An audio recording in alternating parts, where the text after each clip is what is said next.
안녕하세요. 반갑습니다. 저는 비대면 시대의 새로운 교회를 상상하다 세 번째 순서를 맡게 된 이민영이라고 합니다. 저는 오늘 가정에서 성전을 실현하기라는 제목을 통해서 이제는 기독교인들의 일상이 되어버린 비대면 온라인 예배, 어떻게 하면 더욱더 풍성히 드릴 수 있을까에 대한 이야기를 좀 나눠보려고 합니다.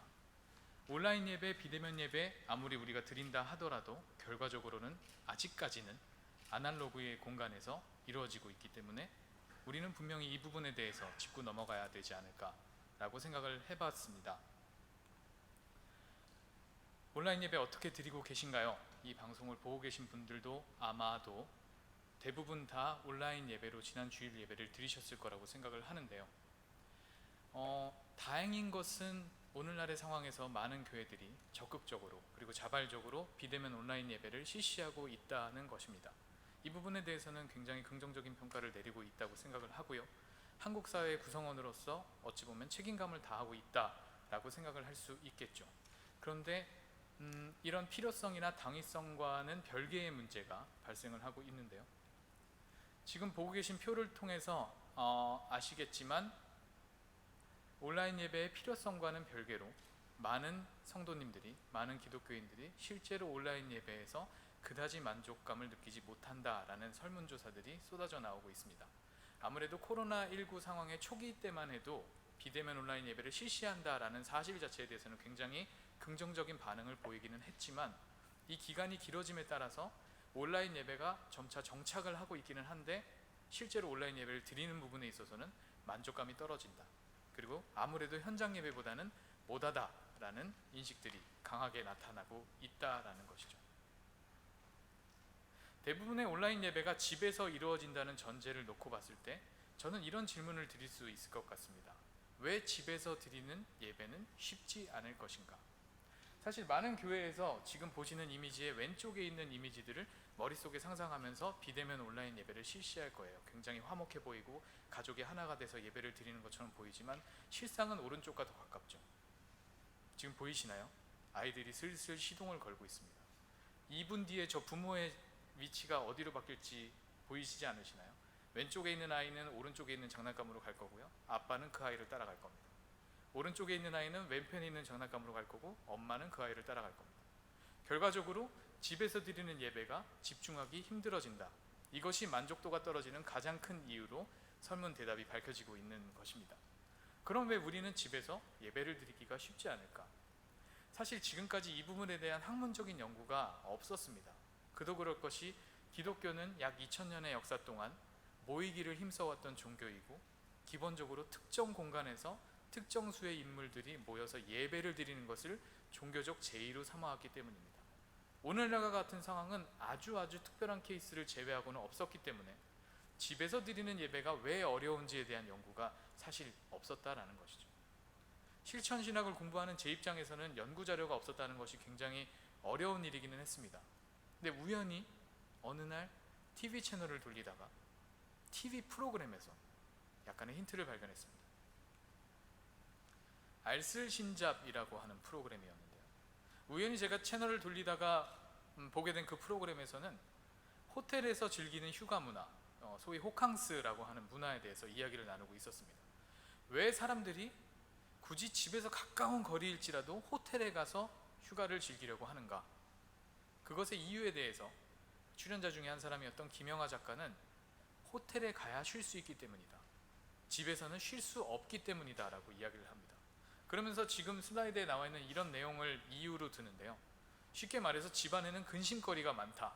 즉 우리의 눈을 사로잡는 것들이 너무나 많다라는 것이죠. 근심거리를 부정적인 의미로 보는 것이 아니라 우리가 마음 편히 혹은 우리가 몸 편히 쉬지 못하게 하는 요소들이 너무나 집안 곳곳에 있다라는 겁니다. 쉽게 상상이 가능합니다. 자, 휴가입니다. 모처럼 만에 소파에 누웠어요. 그런데 눈에 개지하는 빨래가 보입니다. 미처 다 하지 못한 설거지들이 보입니다. 바닥을 봤더니 먼지가 조금 굴러다녀요. 어떻게든 그것을 못 이기는 척하고 난 보지 않았어 라고 생각하고 몸은 움직이지 않을 수 있지만 마음은 너무나 불편한 거죠. 이처럼 우리의 일상에 때들이 묻어있는, 우리의 일상에 채취가 묻어있는 공간에는 너무나 많은 근심거리들이 있기 때문에 결과적으로 쉼을 하기가 쉽지 않다. 근데 저는 이것을 오늘날 우리가 고민하고 있는 집에서 드리는 예배에도 적용시켜 볼 수 있다고 생각을 했어요. 아무리 잘 정돈된 집이라고 해도 저곳에서 예배를 드린다라는 것은 쉽지 않습니다. 엘리야대는 이런 이야기를 했어요. 세속적인 공간이 신의 현현을 통해 성스러운 곳간으로 바뀔 수 있다. 굉장히 멋진 말입니다. 좋은 말이에요. 근데 아마도 온라인 예배 못 드려봤기 때문에 이런 주장을 하지 않았나 싶습니다.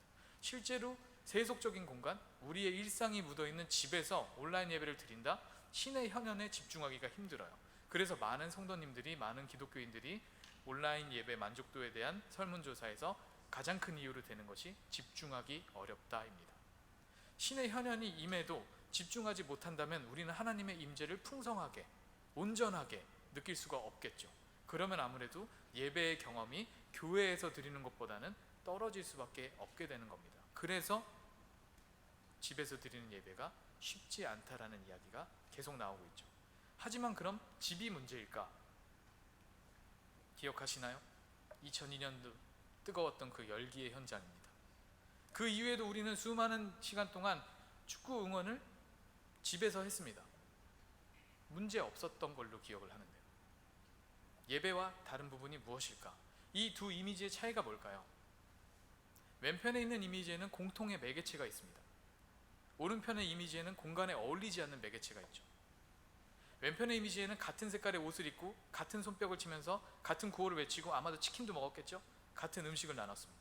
하지만 오른편 공간은 좌식 문화인 우리나라 거실에 서양식 의자를 가져다 놓고 어떻게든 교회의 분위기를 내려고 하셨던 저 열심은 제가 충분히 이해하고 저도 너무 공감합니다만 안타깝게도 저조차도 저 장면에 공감할 수가 없습니다. 결과적으로 매개체의 문제가 아닐까. 예배학자들은 예배의 개념을 설명하는 데 있어서 아남네시스라고 하는 개념을 이야기합니다. 아남네시스란 과거에 우리가 가지고 있었던 공통의 기억을 현재에서 재현함으로 해서 그 재현을 우리가 경험할 때 온전한 예배가 드려진다라는 의미이죠. 그리고 이 아남네시스에 있어서 굉장히 중요한 것 중에 하나가 바로 매개입니다.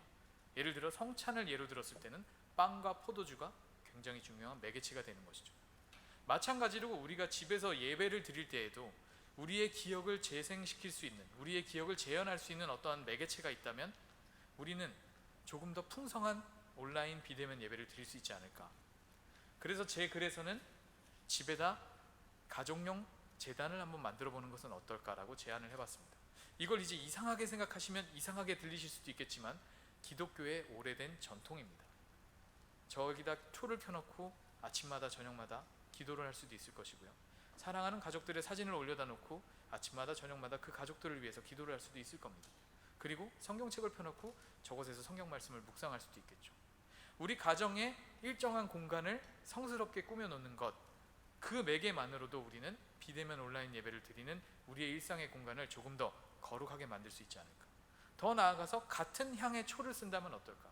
같은 색깔의 옷을 입어본다면 어떨까? 절기마다 집안의 데코레이션을, 색감을 좀 통일해 본다면 어떨까? 이렇게 우리는 아날로그적인 요소를 바꿔가면서 비대면 온라인 예배를 조금 더 풍성하게 만들 수 있지 않을까라고 생각을 해봅니다. 오늘이라는 예배라는 책에서 T.C. 해링턴 워렌은 이런 이야기를 합니다. 기독교인들은 진리를 하루의 평범한 결에 대고 문지르는 법을 배워야 한다. 오늘날과 같은 상황이야말로 우리는 하루의 평범한 결에 진리를 대고 문지르는 법을 배워야 하지 않을까요? 어쩔 수 없이 비대면 온라인 예배를 드리는 것과 비대면 예배를 풍성하게 드리는 것과는 큰 차이가 있습니다. 부디 이 책에 나온 내용들을 통해서 여러분들이 깊은 성찰을 하시고 앞으로 비대면 온라인 예배를 드림에 있어서 조금 더 풍성한 하나님의 임재를 경험하실 수 있게 되기를 기대해 보겠습니다. 감사합니다.